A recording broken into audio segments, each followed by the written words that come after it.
The sea was calm that night, not perfectly still, but calm in the way an old breath is calm, slow, deep, familiar.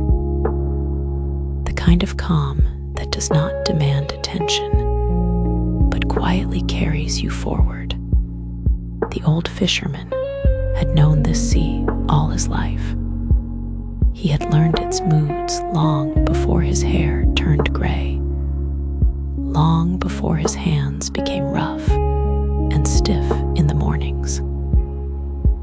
The sea had raised him, fed him, tested him, and when it wished, comforted him. That night, he pushed his small wooden boat away from the shore without hurry. The lantern at the front of the boat cast a soft, trembling circle of light across the water. The oars dipped in and out with a gentle rhythm, barely breaking the surface.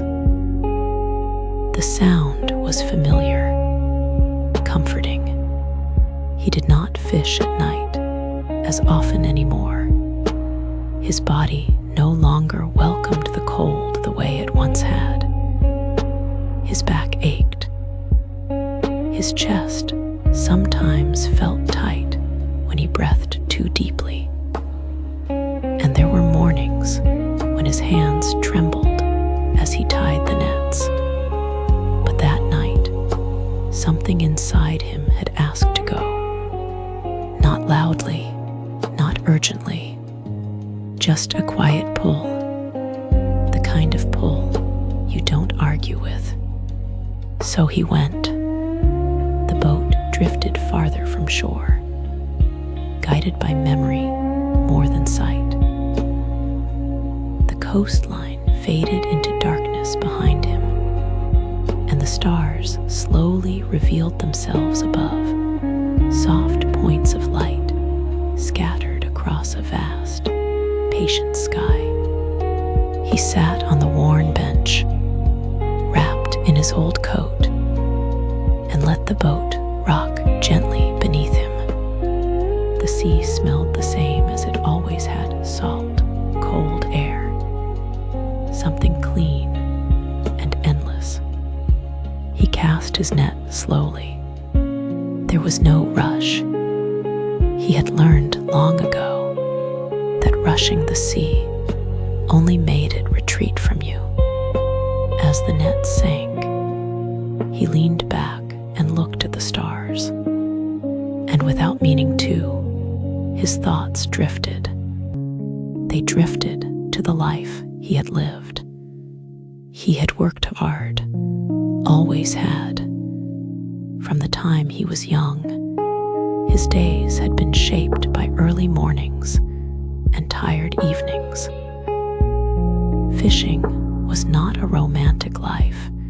It was heavy, cold, uncertain. Some days the sea gave, some days it took. He had a family once, children who waited by the door when he returned, small hands reaching for him, voices asking questions he was too tired to answer properly. He loved them, but love, he had learned too late, was not always enough when time was missing. There were days he stayed too long at sea, days he came home exhausted, silent, distant, days he promised himself he would rest tomorrow, listen tomorrow, help tomorrow. Tomorrow came and went. Now his children were grown. His grandchildren were growing without him, knowing all their stories. And his body reminded him every morning that time had not been kind. The boat rocked gently. The lantern flickered. A thin mist began to rise from the water. So slowly, he barely noticed it at first. crept along the surface like a living thing, soft and quiet, wrapping the boat in pale silver. The stars above dimmed slightly, as if veiled. The old fisherman sat up. Fog was not unusual, but this fog felt different. It was thicker, yet lighter, cold, yet gentle. It did not press against him. It seemed to invite him inward. He reached for the oars to turn back toward shore. But when he looked around, the sea no longer looked the same. The horizon had vanished. Water stretched in every direction, smooth and dark, with the fog glowing faintly above it. There was no sound of distant waves, no call of birds, no sense of direction. The old fisherman's heart beat a little faster. He rowed gently, then more firmly. Nothing changed. The boat moved, but the world did not. He stopped. The silence settled around him, deep and complete. Then he heard something, a sound not from the sea, but from within it. A low, melodic hum, not frightening, not loud. It reminded him of a song his mother used to hum when he was a boy, half forgotten, without words. The fog began to thin, and slowly the sea beneath the boat changed. The dark water softened into something clearer, almost luminous. Shapes appeared beneath the surface, moving shadows, large and slow, gliding without sound. The fisherman leaned forward, his breath caught. Creatures rose gently from the water, not monsters, not beasts of fear. They were unlike anything he had seen, yet they felt ancient and calm. Large fish with soft, glowing patterns along their sides. Creatures shaped like seals, but with eyes that shone like moonlight. Birds that skimmed the surface without wings touching water. They moved around the boat with quiet curiosity. One swam close and circled slowly, its eyes gentle, knowing. The fisherman did not scream. He did not panic. He felt tired and calm, as if his body knew this was not a moment for fear. The boat drifted forward on its own. Ahead, something began to take shape. A shoreline, but not like any shore he knew. The water faded into pale sand that shimmered faintly, as if lit from beneath. Tall grasses moved without wind. Trees stood, with leaves that glowed softly, not bright, just enough to be seen. The boat touched the shore and stopped. The fisherman rose slowly, his joints protesting, and stepped onto the sand. It was warm beneath his boots. He took a few steps, unsteady, and looked around. The fog behind him closed gently, hiding the sea. And then he heard a voice. "Are you lost?" He turned. A young woman stood a short distance away. She was barefoot, her feet touching the glowing sand as if it were natural to her. Her hair fell loosely over her shoulders, dark and calm, moving slightly, though there was no wind. Her eyes were clear and steady, reflecting the soft light of the place. She did not look surprised to see him. She did not look afraid. "I think so," the old fisherman said. His voice sounded older here, thinner. She smiled gently. "Many people are," she said, "but not all of them arrive." He looked at her for a long moment. "Where am I?" he asked. She tilted her head slightly, as if choosing the right words. "You are somewhere between where you were and where you need to be." The fisherman exhaled slowly. That felt right. They walked together along the shore. The creatures from the water followed at a distance, peaceful companions. One large, glowing fish surfaced and swam beside them, its movement slow and graceful. The old fisherman's legs felt lighter here, less pain, less weight. After a while, the woman looked at him. "You look very tired," she said. He nodded. "I am," he replied. They sat on a smooth stone near the water's edge. The light around them pulsed softly, like breathing. The woman waited, and without quite knowing why, the old fisherman began to speak. He told her about the sea, about the years, about the work that never seemed to end. He told her about his illness, about waking in pain, about nights when breathing felt heavy.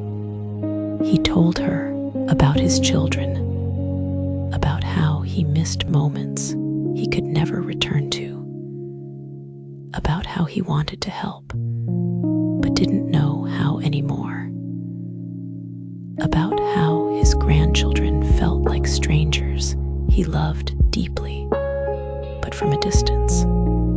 His voice trembled at times, but he did not stop. The woman listened without interrupting. Her eyes never left his face. When he finished, silence rested between them. The creatures in the water drifted slowly, patiently. "You have carried a lot," the woman said softly. "I didn't mean to," the fisherman replied. "I just did what I thought was necessary." She nodded. "That is how it often happens." He looked at her. "Is there a way out of this place?" he asked quietly. She smiled, not sadly, but kindly. "Yes," she said, "but only after you understand why you came." He closed his eyes briefly. "And why did I come?" She placed her hand lightly over his. "Because you still want to live differently," she said. "And because the sea heard you." The fisherman's chest tightened. Tears gathered in his eyes, warm and unexpected. "I want another chance," he whispered. The woman's gaze softened. "Then you must return," she said. She stood and offered her hand. He took it. The light around them brightened gently. The shore faded. The creatures dipped beneath the water. The sea returned. The fog wrapped around him like a blanket, and everything grew quiet. The quiet did not end suddenly. It did not break or shatter the way waking moments sometimes do. Instead, it thinned slowly, like mist dissolving under early light. The old fisherman became aware of sound first. A soft splash, not close, not loud, just the gentle movement of water against wood. Then came the sensation of weight, the familiar, subtle rocking beneath him, the smell of salt and cold air. He opened his eyes. The sky above him was pale blue, washed with the soft colors of early morning. The sun had not fully risen yet, but its presence was already felt, a gentle warmth pressing lightly against the horizon. He was lying in his boat. The same worn wood, the same lantern at the front, now unlit, the same nets resting quietly beside him, untouched. For a moment, he did not move. He simply breathed. The breath came easily, too easily. He frowned slightly and drew in another breath, deeper this time. No pain, no tightness, no familiar resistance in his chest. The old fisherman sat up slowly, expecting his back to protest, his joints to remind him of their age. They did not. He straightened fully. His body felt steady, balanced. He placed his hands on the bench and pushed himself to his feet. The movement was smooth, effortless. He stood there, swaying gently with the motion of the boat, and stared at his hands. They were still weathered, still marked by years of work, but they were strong, not trembling, not stiff. He clenched his fingers into fists and released them again. Warmth flowed through his arms. A quiet disbelief settled in his chest. He looked around. The sea stretched out in every D. Direction calm and open, its surface reflecting the soft morning light. The fog was gone. The strange shore was gone. The glowing creatures were gone.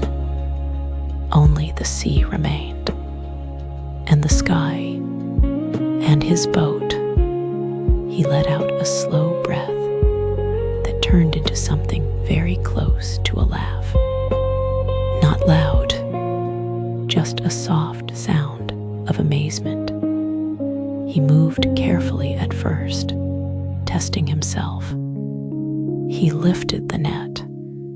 It was heavy, but it felt right. Not overwhelming, not painful. He hauled it in with steady strength, his muscles responding the way they had decades ago.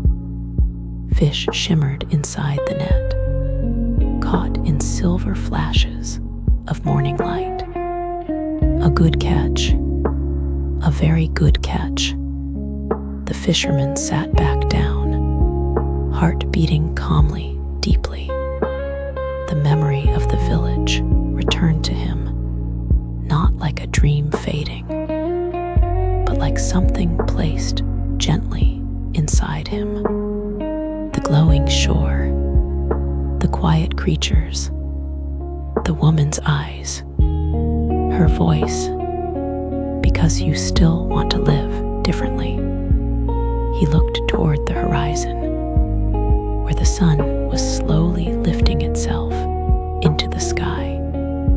I understand, he whispered. The words drifted away over the water. He turned the boat toward shore, The oars moved smoothly through the sea, slicing the water with practiced ease. His arms did not burn. His breath did not falter. When the shoreline finally appeared, it looked ordinary, familiar, and yet something about it felt new. The fisherman pulled the boat onto the sand and stepped out. His feet felt solid beneath him. The village was still quiet. A few early birds called from rooftops.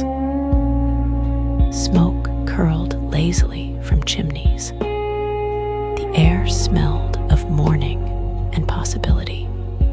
As he walked home, people began to notice him, not because he looked strange, but because he looked different, straighter, lighter. A neighbor paused, basket in hand, and stared. "Good morning," the fisherman said. His voice was strong. The neighbor blinked, then smiled uncertainly. "Good morning," she replied. "You're up early." He nodded. "I had a good night," he said. He reached his house and opened the door. Inside, the light filtered through the familiar window, touching the table, the chair, the kettle resting quietly on the stove. He stood there for a moment, taking it all in. Then he moved. He filled the kettle, lit the flame. As the water warmed, he felt something else warming inside him, a sense of direction, steady and clear. Later that morning, he went to see his children. They were surprised to see him so early, more surprised by the way he stood in the doorway, smiling easily, eyes bright. "You look well," his daughter said carefully. He nodded. "I am," he said, "and I want to talk." They sat. They talked, really talked. He listened. He asked questions. He did not hurry. When he saw his grandchildren, he knelt easily without pain and opened his arms. They ran to him without hesitation. He felt their weight, their warmth, their laughter. Something inside him settled into place. Days passed. The fisherman kept his promise. He rested when he needed to. He worked, but not endlessly. He showed up. He spoke when it mattered. And sometimes, in the quiet evenings, when the sea reflected the fading light just right, he would pause and remember the village, the woman, the gentle creatures beneath the water.